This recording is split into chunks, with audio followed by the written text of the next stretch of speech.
you don't really know who you are or what you are until you put a really big challenge in front of you.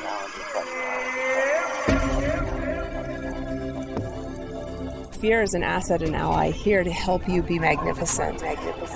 This crazy, silly, stupid idea to run across the Sahara Desert.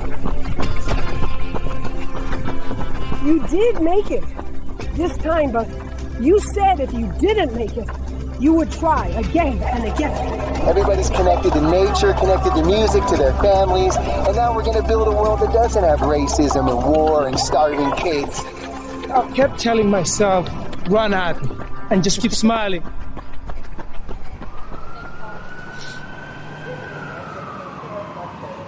Well, hello there, everybody. Welcome back to The Extra Mile. My name is Gene Gurkoff. It is a beautiful, chilly evening in New York City. I am walking home from the Charity Miles Hustle headquarters. Got to make it home in time for dinner time and bath time with Max. And I want to make sure that I get this intro done so we can get the podcast out this week. Today's interview is the last of our New York City Marathon-themed interviews. We've had so many good ones. I hope you've enjoyed listening to all of them. And this one is especially inspiring. It is with my new friend, Bishoy Tadros, who ran the New York City Marathon for the Leukemia and Lymphoma Society. And he has raised almost, maybe even more by now, $100,000 for the Leukemia and Lymphoma Society. And he's been doing that because he himself developed leukemia as a very young child. He was born in Egypt, and I think he was 2 when he developed leukemia. And in order to save his life, in order to get him the care that he needed, his parents packed up everything and immigrated to the United States, and it saved his life. He battled leukemia for most of his childhood that I really can't even imagine. But he made it through, and now he's running marathons and Ironman triathlons and writing books and just kicking butt in so many ways. And I really enjoyed meeting Bishoy and hearing his story, and I know that you will too. So I'm going to let him tell it because he tells it better. He even wrote a book about it. So before I do that, I just do want to say a big shout out to our friends at the Leukemia and Lymphoma Society. They're doing amazing work, and we're really honored to be able to work with them. So grateful to them for introducing me to Bishoy. Grateful to Bishoy for taking the time to walk with me before the New York City Marathon, and I'm grateful to all of you for joining us. So wherever you are, turn up your volume and turn on your charity miles, maybe for the Leukemia and Lymphoma Society today, and come along for the walk or the run with me and Bishoy Tadros in New York City. Every mile matters.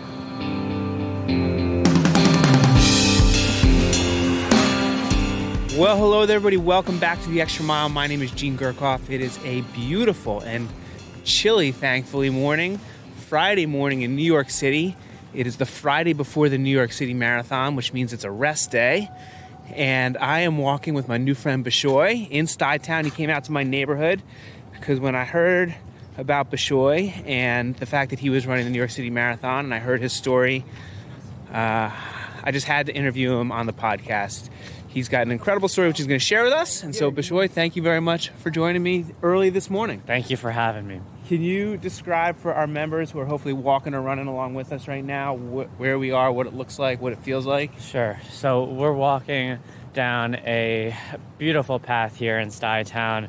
It's breezy out, that's for sure. We could feel the wind. But, it's marathon weekend and the wind and the chill. Yeah. I don't think anything can bring anyone down right now. So no, I'm excited. We're going to have great weather on Sunday. It's going to be sunny. I hope it stays this. I like it when it's cold. I'm not a fan of the heat. So the colder, the better for me. And hopefully that wind is a tailwind. Yeah. So let's see. The ground is wet. It was raining yesterday. There's leaves on the ground. Yesterday was Halloween. So there's still some Halloween decorations strewn in different places. Still some leaves changing colors on the trees. It's fall, and it's what fall should feel like. So let's just jump into it. How are you feeling for the marathon?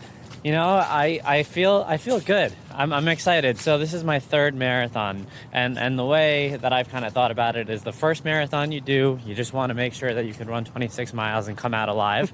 The second marathon that I did, I just wanted to beat my first marathon.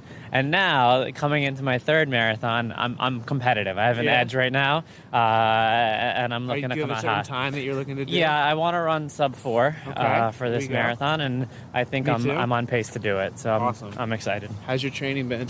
So the training has had its ups and downs. I mean, I started training very early this year, and I came out of the gate looking really good. Had a few PRs this year with my half, my 10K, my 5K, and then I suffered my very first hamstring injury. Okay. Never suffered an injury like that before. Well, you pulled it. I pulled it, and I started seeing a PT. Been doing everything that he asked me to do, and it's been a long and I think more mentally challenging road than physical, if anything, because of the fact that I was really on pace to do pretty well. So now I'm just mind over matter these next few days, and I think I'm going to come out of the gate and see what I think happens. you've got a lot to say about mind over matter. I've seen some of your videos. I've seen you've written a book, and that's coming from a place. So I'm not going to tell the story because you tell it so well. So why don't you just share a little bit about kind of your journey leading up to this marathon and what brings you to the marathon? Yeah, so it all really started for me as a young child. When I was 3 years old, I was born in Egypt, and I was diagnosed with leukemia. Where in Egypt were you born? I was born right within Cairo in Heliopolis. And when I was diagnosed, my parents had to make the decision to ultimately up and leave everything and immigrate over to the States in order for me to get treatment. What year was this? This was 1990. Wow. Yeah, so between the ages... What was that like? Oh, we got a little wind here, so hopefully that's not ruining the audio too much, but we'll go this way. We'll get protected in a second. So what was that like? I mean, do you remember that 3 years old leaving Egypt?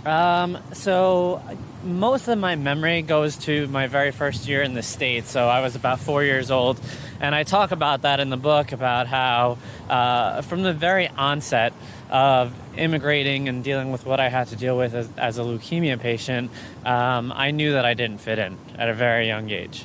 And I talk about the mindset I developed undergoing treatment between the ages of 3 and 13 as essentially an outcast of sorts, and how that helped me develop my mantra of breaking barriers. And the book is called Break Barriers, that upon getting a clean bill of health, anything you had put in front of me at that point, I was going to figure out a way to overcome. So that's the foundation of the story. Now, fast forward to my adult life, I had never really spoken about this story, and I had used a lot of that to kind of fuel me through different obstacles that I've overcome throughout my lifetime. In 2017, I decided to run the New York City Marathon. And in doing so, I decided to raise money for the Leukemia Lymphoma Society. It just made sense, given the diagnosis that I had. And I put my story down on paper, and I sat on it. I almost never shared it. I thought maybe I'll just pay the fundraising out of pocket, considering good deed, and move on. And I showed it to a mentor. He looked at it and he laughed because he said, "Your fundraising goal is just $3,000. He goes, "You need to make your goal a lot higher." He goes, "Here's $1,000, get going." And so before I knew it, the flame was ignited within me, and I started pushing my story out there. How are you doing that? Just on social media? So through my inner network of just text messaging, emailing, and I got some buzz that way. And then I finally pushed it out to social media, which was a big step for me at first, because then I was really out there. And before I knew it, you know, $1,000 turned into 5, turned into 10, turned into 15. And I was like, oh my God, what's going on here? Yeah. So I was feeling pretty good about things. And before I knew it, I saw my story started to get circulated amongst bigger circles, and it made it all the way to the ranks of NASDAQ. Oh, wow. Someone handed my story to a person at NASDAQ, and they had reached out to me and they said, "Hey, would you like to come ring the closing bell ahead of the New York City Marathon in 2017?" Yeah. That is so cool. So So, What was that like? I never anticipated to be on a stage like that for a story that for me was just like it was just my life. Like, and one of the things that I was very critical of when I had put down my story on paper was I didn't want to just talk about the biographical facts. Like, I was a child, I was diagnosed, I immigrated, etc. But I wanted to talk about the whole mantra of break barriers, which was that barriers are put in front of you never to define you, but always to dare you. And so, being diagnosed with cancer, you shouldn't be considered as a cancer patient. That's not who you are as a person.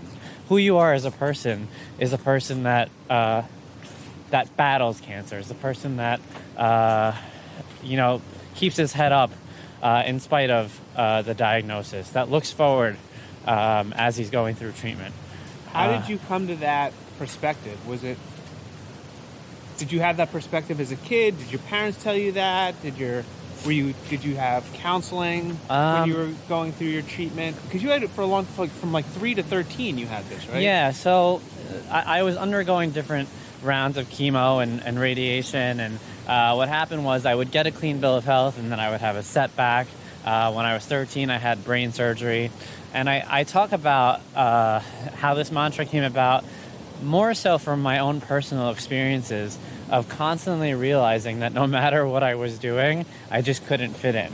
So it was just like, trial and error and a lot of failure as a child, no matter what I was doing, whether it was in my social life, in my, pursuit of trying to play sports, whether it was anything for that matter. For you, it was about fitting in at school with other kids. It was everything. I was just trying to be a kid. I just wanted to make that team. I just wanted to have those friends. I just wanted to. I wanted to be normal. Right. And everything around my circumstances just was not normal. And so because of that, I had to really push. And I think it was upon getting that diagnosis, or that clean bill of health, I should say, that I finally decided, all right, enough is enough. Like, Were you in a public school at the time, a private school? So I was in between both. I did private school from 2nd grade to 6th grade, went to a public school, and then that's when I had my surgery. And then after that, I went to a Catholic high school. And how were you able to even go to school at all when you're undergoing this treatment? So my parents were always very cognizant of making sure that I stayed on the normal trajectory for whatever was possible. So the most intense treatment that I received was probably when I was at my youngest figure preschool. So at that point, I wasn't really managing much of that. That was more my parents. Mm-hmm. By the time I was in my younger years of elementary school, I was just doing my treatment in between, and it was fine. It was manageable. So it wasn't so much interfering with school. Do you have brothers and sisters? I have a younger sister, 4 years younger. Obviously, I'm really interested. I have a 3-year-old son, mm-hmm. and so a lot of your story is hitting me as a parent, because I'm also seeing it as I'm seeing it from both perspectives too, because I think that many people can kind of share that experience of not feeling like they fit in, whether you have leukemia or not. And I know that I felt that as a kid, and it might have been a heightened experience for you, or a different way of coming about that. But I think a lot of people can understand what it's like not to fit in and just wanting to make the team and do well in school. Yep. I'm thinking as a parent too, God, I can't even imagine, no words, what if somebody told me, hey, you got to leave, in order for Max to get treatment, you got to pick up and leave and go to another country and completely. Your parents must have been through a lot. What has their perspective been on all this? So my parents are incredible. So my dad and my mom probably had to kind of handle this in different ways. They spent their whole entire lives in Egypt. They were both born there. They grew up there. It's not like they were ever planning to do anything like this. Fortunately, growing up there, English was their second language, so it's not like they were that far off in terms of communication.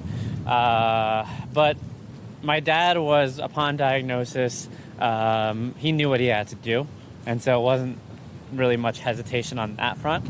My mother was a lot harder because for her, she had never really envisioned holidays away from her family and leaving the life that she thought was kind of, coming her way. And so for her, it was a little bit more of an adjustment. But, they meshed well together. And, my dad reassured her that this is what had to be done given that what treatment was like at that point in time in Egypt.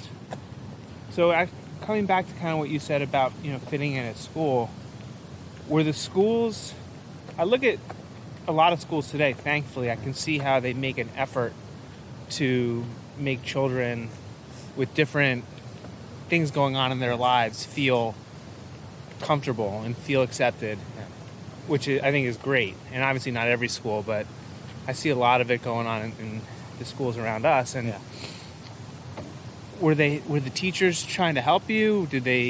How are the schools and the other people in your life trying to help you fit in? I think it's funny because at that young of an age, right? And you're talking about, especially between ages of, let's say, 4 and 8-ish, they might be trying to help you as a child. You still know when the kids when the kids let you know or make you aware of the fact that you still don't fit in. Mm-hmm. In spite of all the things the teacher is doing, you still kind of build that awareness. And so it almost didn't matter, to be honest.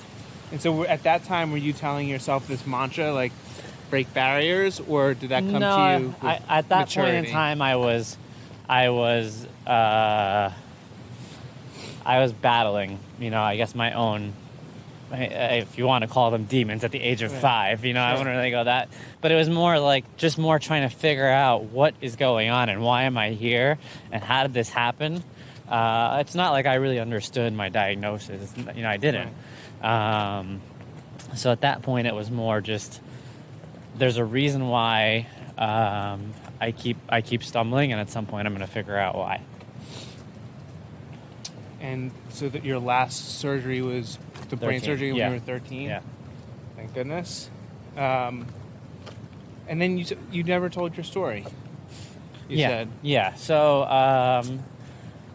went to college. Yep. You didn't write your college essay about this. When they ask you what's something adversity that you've overcome that you didn't this wasn't and what for came me to mind? and it's funny because I didn't ever talk about it. It was life. It was just my life. This was the life that I had. I was born in a different country. I was diagnosed with leukemia. My parents immigrated for me to get treatment. I wasn't good at making friends while going through treatment and assimilating to a new country. I had brain surgery. I got this clean bill of health, and I decided, okay, here we go. We're going to figure this out. I then started high school, and I talk about how I applied, this newfound mantra to making friends in high school, and then I talk about how I applied it in my career. I graduated college right in the heart of the financial crisis in 2009, and all I wanted to do was work in banking. and I talk about how it was the lessons I learned as a child that helped me navigate my way to JP Morgan during the financial crisis. And so I talk about how as a child I had learned the importance of patience, not getting the results you want when you want them, especially when you're battling a diagnosis like that. You're constantly going to be let down in terms of oh no, you're still going to have to come see the doctors, or oh no, you're still going to have to do another round of treatment, etc. Even though all you want is for it to be over. So I talk about how I applied that from a career perspective. Now, fast forward to my mid-20s, I had started revisiting athletics. And, I started very slowly from just basic spin classes at a good friend's studio here in the city to setting small goals like running, 5Ks, 10Ks, ultimately my first half marathon. And before I knew it, I had a couple of friends that were like, hey, like, have you ever considered triathlons? And I was like, no, I don't like swimming. And, I always joke around about breaking barriers and how swimming was the barrier that I never really cared to break. But, I signed up. I exited my comfort zone. And after, I should say, a couple sprint and Olympic triathlons, that same group of friends was like, hey, we're signing up for a half Ironman. Why don't you get on board with us? Peer pressure's a bitch, isn't it? Yeah. And talk about not fitting in. Now you're fitting in too well. Yeah. And so before I could even really think about it, I signed up. And it was Eagleman in Maryland. Oh, that's nice. Yeah. I've done that. And windy. Yeah. And so, I think that's when it kind of hit me that, dude, what are you doing? I was asking myself, and I was terrified because I had never, ever in my wildest imagination would have thought that the boy at 4 years old who just kind of kept falling flat on his face over and over again was going to sign up for a race that was going to span 70 miles. Yeah. And 70.3 miles. Yeah. And so I shut things down for 4 or 5 months, and I wasn't going out, I wasn't drinking, I was training 2-3 times a day, getting up early, all throughout the city and Long Island. And before I knew it, race day came about, and here we were in Maryland, June 2017. It was 93 degrees outside. Ooh. Yeah. And I had one rule for the swim, or 2 rules, I should say, for the swim. Don't stop and don't look back. Like, once you're in the water, don't stop and don't look back. Yep. Because if you stop, you're going to lose momentum. And if you look back, you'll psych yourself out when you realize how far you are from shore. Yep. So I got in the water, and I made it out in a pretty decent time. Nothing to brag about. But I remember kind of feeling like, all right, like, hard part's over, Bishoy. I mean, 69 miles to go, but hard part's over. And it was the same weekend as the New York City bike tour. And I had a bicycle shop send me a bike that weekend. And so you didn't even have your own bike? No, because it was my first Ironman. I didn't know that I was ever going to do this again. I like it. And I was coming off a... so how did you do your bike training? I was renting bikes, and I was spinning a lot. And that's great. Yeah. And I was also coming off a business trip in Omaha, I remember. So I remember the shipment came in, and they sent a hybrid instead of a road bike. That's awesome. Yeah. And so I'll just interject for a second here. I interviewed one of my first guests on the podcast. It's this guy named Bob Babbitt, who I'm not sure if you know who that is, but he's like a legend in endurance sports. He raced in the 3rd Ironman in Kona. Okay. Yeah. And he founded like the rock and roll series, Muddy Buddy, Competitor Magazine. He's got a great podcast, just a great guy. And he tells a story. Like, when I interviewed him, I was like, so Bob, how's it going? And then he just talked like the rest of the podcast, like telling stories of like his legends. He tells the story of his first Ironman, which was the actual 3rd Ironman. Like, it was when there was like a handful of people in it. He did it on like a giant like steel Schwinn with like big handlebars, like a fuzzy raccoon seat. He had a giant Radio Shack radio on the handlebars, like not like a triathlon bike. He had like a tent on like the back of it because he thought he was gonna like camp out at night. He didn't know like how long it was gonna take him. Oh, that's amazing. It's like the funniest story to hear him tell that. So I love that you did a half Ironman on a hybrid bike that you didn't even ride before. That's Yeah. So that pretty much paints a really good picture. So you've got everyone down at Eagleman too. Like Eagleman is like one of these races like that's a very, very fast course. Yep. And like you get like everyone's got disc wheels and aero helmets and the legs are shaved and people are going for Kona. Yep. So here I am on this rinky-dink hybrid, and I remember when I saw the bike the day before, I had just told myself, you know what, man, like we're here, like we're gonna power through this. Like the last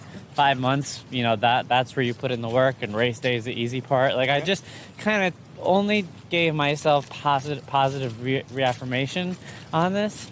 And especially when I made it out of the swim, I had so much adrenaline. I was like, all right, like hard part's over. And I get on the bike and I start pedaling and get through like the first 10 miles. And I'll never forget, there was this guy who, his tire burst, and I stopped, and I had no idea how to help him. Like I couldn't. Never changed the tire. Yeah, I never changed the tire. But like I stopped because I think I realized that I just needed a minute off this hybrid. Yeah. And the guy was like looking at me like, dude, can I help you? And I was like, can I help you? And he's like, yeah. And inside my head, I realized there's really nothing I could do to help this guy. Like I don't know how to do anything to help him. So I think I was just being a mere nuisance to him at the time. But really, I just wanted to get off the bike. Anyway, so I get back on, and I pedal and I notice everybody's flying by, but I'm trying to stay strong in my own head and not let it kind of bring me down. I was starting to stray away from any sort of time on the race that I had envisioned for myself, but I didn't get down on myself, and I got to around mile 40, and I talk about this in my book because this was a very important moment for me. Around mile 40, that's when I realized that there wasn't a single rider around me, and I look around and I look at my skin. Did you get lost? No, I looked at. I was on the path, but I looked at my skin, and there was salt all over my skin. Yeah. And I was completely dehydrated. 93 degrees. And I had this moment where I stopped the bike, and I thought to myself, you know, Bishoy, for the last 5 months, people keep asking you, why are you doing this? And I had no answer for them. And here I was in this same very moment asking myself, how the heck did you end up here, man? Like, why are you doing, like, what are you trying to prove in terms of this whole Ironman thing? And it brought me back to moments in my childhood and other moments throughout my lifetime where I realized that I've overcome way worse than, you know, even 93 degrees of heat and dehydration. Right. Sure. And so I forced myself to pedal up to the next water station, drank all the Gatorade, made it to the transition point for the run. And once I got to the transition point for the run, it was around 12:30. So right in the heart of the day. Yep. And the only way that I was going to finish this run was if I broke down the 13 miles into 1 mile increments. I had to 1 mile 13 times in my head, and literally celebrate every single mile in order to make it to the finish line. Right. And I did it. And so upon finishing, that's when it hit me. That's when I realized why I'm doing this. I realized that I was doing it because for nearly 30 years at that point, I was holding on to this story that I had never shared. And it was at that point that I had decided to run the New York City Marathon in that same year. And it was at that point that I realized that I have to tell somebody what I just did. Huh. That's quite in a way that has like a vision quest. Yeah. So when you decided to kind of come out with your story and to share with people, how did you start doing that? So it was after Eagleman. Eagleman was in June, and very quickly, about a month later in July, is when I wrote down that first piece of paper. And that was the piece of paper that I showed to the mentor. Had you connected with Team in Training yet? No. Well, I had basically Googled charities to run for. for the New York City Marathon, and then I knew I wanted to do something tied to leukemia. The Leukemia Lymphoma Society was definitely the charity that made the most sense. I did some research and I learned about team and training. I really liked what I saw, and so I just applied through the portal. And once I applied, that's when I started writing down my story. And I had made it a point, like I said, when I wrote down my story, to make sure that I was writing down a story that was going to relate to the masses. I realized that cancer in general is something that almost everybody has a branch to, whether it's through a family member or a friend or someone that they know. But I wanted to make it more around the message of cancer was my obstacle, but any person out there has their own obstacle, and we can overcome it together. And the Leukemia Lymphoma Society team in training really embraced my message, and so I was looking to run with them. And so when you started to share your story and you're saying, hey, I'm running the New York City Marathon to raise money for Leukemia Lymphoma Society, I myself battled and defeated leukemia as a child, and that's why it's important to me. And you were asking people to donate. Yeah. And at first you said that you weren't really even looking to ask people to donate. You thought you would just make the donation yourself. You had a very low fundraising goal. Yeah. Very, very interested in this for reasons that maybe we can talk about. Yeah. Why was that your initial approach? Like, why weren't you like out of the gate like, I want to raise $100,000? Like, what was holding you back from that small fundraising goal? Because I had never truly felt that I had a special story. It was just my life. Like I didn't see myself as being anything special. And so what would stir up anyone to donate to me? You know, that's kind of why. Were you afraid of rejection? Were you afraid that you would put it out there and people just wouldn't donate? I was afraid of the fact that it was all I had. It was basically all I had in my arsenal was this story that was so powerful to me, where if I put it out there and in fact it did not resonate, then I'd have nothing, in terms of inner strength. This is where I found my inner strength in terms of the lessons that I learned growing up. Right? And if I put it out there and it wasn't received, then it would be a way of discrediting the only energy that I have, if that makes any sense. No, it makes a lot of sense. Yeah. I think that's what holds a lot of people back is, whether their story is, I'm not saying anybody's story is better or more impressive than anybody. Just, you don't have to, battle leukemia to have a story. Everybody has their own story. So I think that one of the things that holds people back from going out and raising money, because a lot of people say, I don't want to go ask my friends for money. I don't want to do that. A lot of people think that.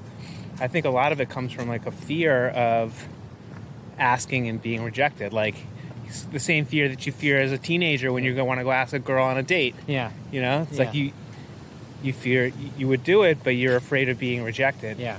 And so the idea that you could, put this out there and people aren't going to respond in the way that you want is scary. Yeah, no, absolutely. I had to really, really push myself. But I also, it's funny that we talk about this. I also really wanted to find the person who was going to push me to push myself. Okay. If that... and that was your mentor? And that was the mentor. Like, I knew I had it within me to do something special, but maybe I didn't really believe in myself wholeheartedly at that point because I needed someone to help me take that first step. And so a part of me really wanted that mentor to push me, but I wasn't sure that he was actually going to do it. So, like, it really worked out. But let's just say for a second, I want to challenge the conversation a little bit. Absolutely. So let's just say, hypothetically, that because you raised $50,000 just in case that didn't come out. You raised $50,000 in your first New York City Marathon. Yeah. You're looking to raise another 50 now, make it 100, right? Yeah, I'm at 37 as of today for this year's marathon. So you're pretty likely going to get that $100,000 goal, which is amazing. But let's just say, hypothetically, that you put your story out there and you raised $5,000. Yeah. I think, or 500. I think that would still be very, very impressive. Yeah. Would that have made you feel invalidated, like that people didn't care about your story? No, but it would have changed. It would have changed the course of events afterwards. So what happened in that room with the mentor was he looked at my story. The goal was just $3,000. He told me to make it $100,000 on the spot before I raised any other money at that point. And I looked at him and I laughed. I go, listen, I'll make it $50,000. I go, if we hit 10, I'll be very happy. Like, I didn't think that I would even hit the $50,000 at that point. Right. I was blown away by the reception once it actually went public. And what was crazy about it was, even some of my friends that I had known over the years, they had never known my story. Like, I didn't talk about it. And so I kept getting these messages from people that were like, hey, like, we never knew this about you. And so... Like your friends from like college and and even some friends from high school. Like, it was just... They never knew. And so that helped the initial spurt in fundraising. And then, of course, once the story kind of took off and got a little bit more attention from a media perspective, that's when things really kind of went to the next step. And I had made it no longer just a goal to hit $50,000. I made it my responsibility to hit $50,000 at that point, because I felt like I was doing it for all the people who were invested in the campaign at that point. And so that first year in 2017, especially as we got closer and closer to race day, I was, I basically was doing 3 jobs. I was doing my real job. Right. I was doing whatever I had to do to get to $50,000, and I was also training for the marathon at that point.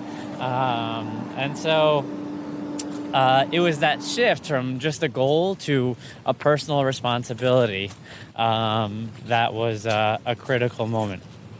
So just to kind of sit into this for a minute, what were, like, when your goal was the 10,000, when your mentor said, if I get to 10,000, what were some of the things that you did to just initially, were you just starting to share your story on social media, on Facebook? Hey, Bishoy, I'm running the marathon. This is my story. Would you please donate? How would you kind of get yourself over that initial fear before the momentum really got going and you were building your confidence? I think it took a little bit of getting shameless, you have to kind of just accept the fact that a part of fundraising is you need to be a little shameless in asking. Right. Exactly. And so, at the end of the day, look, like, it's not money in my pocket. Money's not, I'm not asking for you to give me money. You're giving money to a good cause, so that is good. But a very critical element of it, and I have to repeat it over and over again, is the fact that everyone has barriers in their life. Everyone has obstacles in their life. The title of my story when I was fundraising was "The Comeback is Always Greater Than the Setback." Yeah, I love that. And that's kind of how I titled it. I told that to someone yesterday after I saw it on your site. So I always, from the very onset, I wanted to draw people into a title that I believe that almost everybody could relate to. Right. And so that kind of helped me in terms of, again, being making shameless the story in more my ask. relatable. Yeah. But I love that what you said about being shameless. Yeah. Because there is nothing to be ashamed about when you're raising money. So many people are, embarrassed or ashamed, or they think, oh, if I put this out there, my friends are going to be annoyed at me, or there's nobody's going to be annoyed with you. Yeah. I've never seen they might not see it, they might not respond, but nobody's going to like be upset with you for doing this. There's nothing to be ashamed about.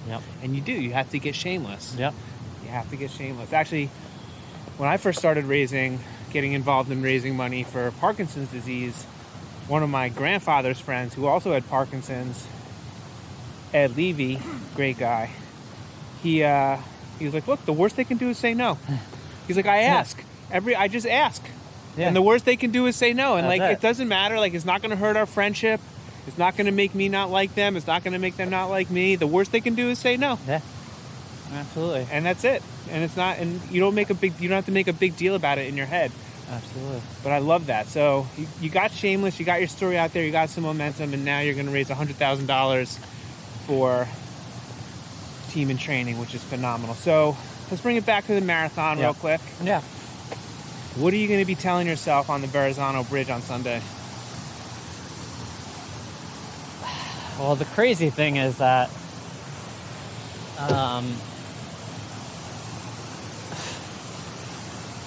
I mean, I don't think I've had a few moments, but I don't think I've had a real moment yet to kind of realize what I've done over the last year around writing Break Barriers. And so I think I'll have a pretty big moment of reflection over the Verrazano Bridge this year around how it all started in 2017 at the same site. And here I am 2 years later, at this point, over $90,000 later of fundraising, a book. Also, by the way, writing a book, that's no small feat. A book. And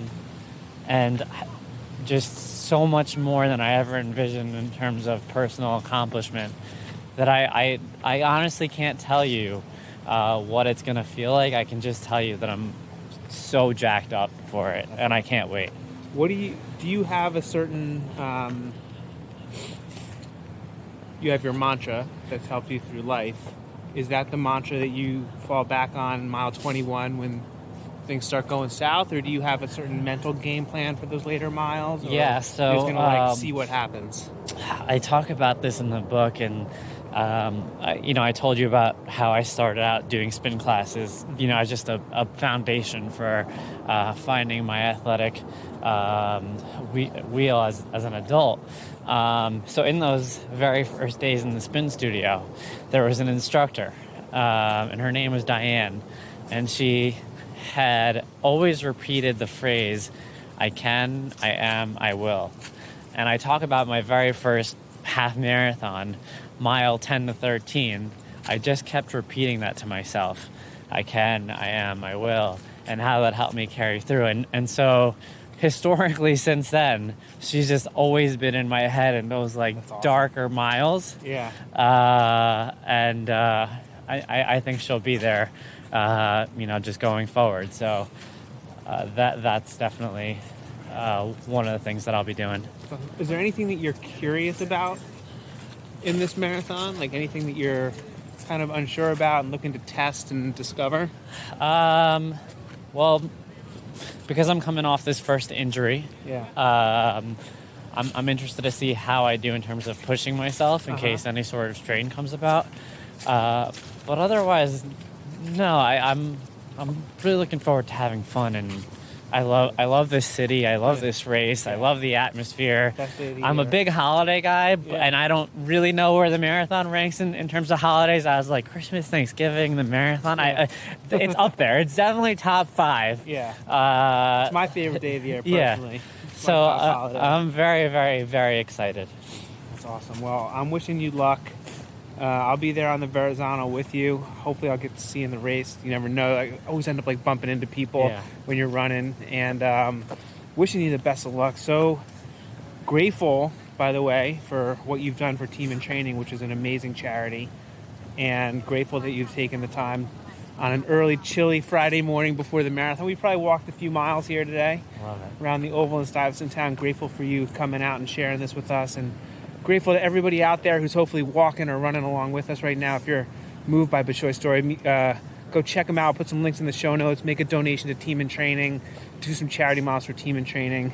Thanks to everyone out there for walking and running along with us. Bishoy, thanks for joining me. Thank you for having me. And like you said, I just want to make sure I point out Team in Training is an amazing organization.